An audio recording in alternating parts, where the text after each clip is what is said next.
Halo Sobat Bola Mania, kembali lagi di BRC Official. Ada kabar menarik nih mengenai SWAT mengerikan PSM Makassar lawan Persikabo. Yakob dan Yance comeback, kode Zé Paulo bakal debut. PSM Makassar mengisyaratkan akan memainkan Zé Paulo saat melawan Persikabo 1973. Laga PSM Makassar versus Persikabo 1973 digelar di Stadion Gelora B.J. Habibie, Kamis, 23 November 2023. Kemungkinan Zé Paulo dimainkan terlihat saat latihan bersama PSM Makassar di Stadio Kalegoa, Selasa, 21 November 2023. Bernardo Tavares mulai mentandemkan pemain inti PSM Makassar saat latihan, pemain seperti Ivan Nanda berduet dengan Akbar Tanjung. Ditambah Yakob Sayuri dan Yance Sayuri dipasang dalam tim yang sama, Sayuri bersaudara ini tampak bersemangat dalam latihan kali ini. Paling ganas, trio lini serang asing pasukan Ramang, yakni Victor Mansaray, Adilson Silva, dan Zé Paulo.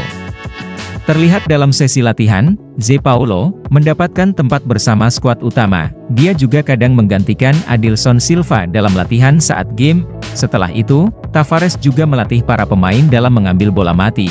Bola mati bisa menjadi peluang yang berbuah gol dalam pertandingan. Tavares memberikan sedikit variasi dalam mengambil bola mati. Hal ini tentunya untuk mengelabui lawan dan menciptakan peluang. Sama halnya dengan lemparan ke dalam, Tavares juga memberikan variasi pada proses ini. Di luar lapangan masyarakat berdiri di atas motor untuk menonton latihan, remaja, anak muda, dan bapak-bapak menonton Juku Eja latihan. Ini menjadi hiburan tersendiri bagi masyarakat sekitar. Waspadai pemain asing Persikabo. PSM Makassar patut mewaspadai, pemain anyar Persikabo 1973 berlabel Timnas Kanada. Siapa dia?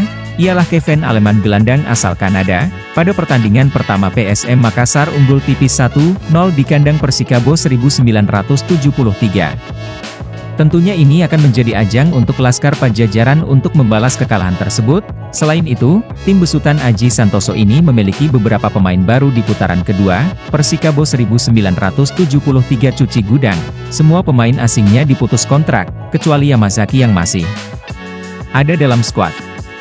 Sebagai gantinya, 6 pemain baru di putaran kedua didatangkan. Mereka adalah Bakayoko Junior berposisi bek asal Prancis, Kevin Aleman gelandang asal Kanada, Niat Kaung Han gelandang dari Myanmar, Caca Basilio gelandang dari Brasil, Pedro Augusto striker dari Brasil, dan Fajar Ramdan Ginting. 6 pemain ini didatangkan untuk menjadi pendobrak performa Laskar Pajajaran. Dari 6 nama itu, nama Kevin Aleman paling menonjol. Di laga pertamanya memperkuat Persikabo 1973 menciptakan gol spektakuler.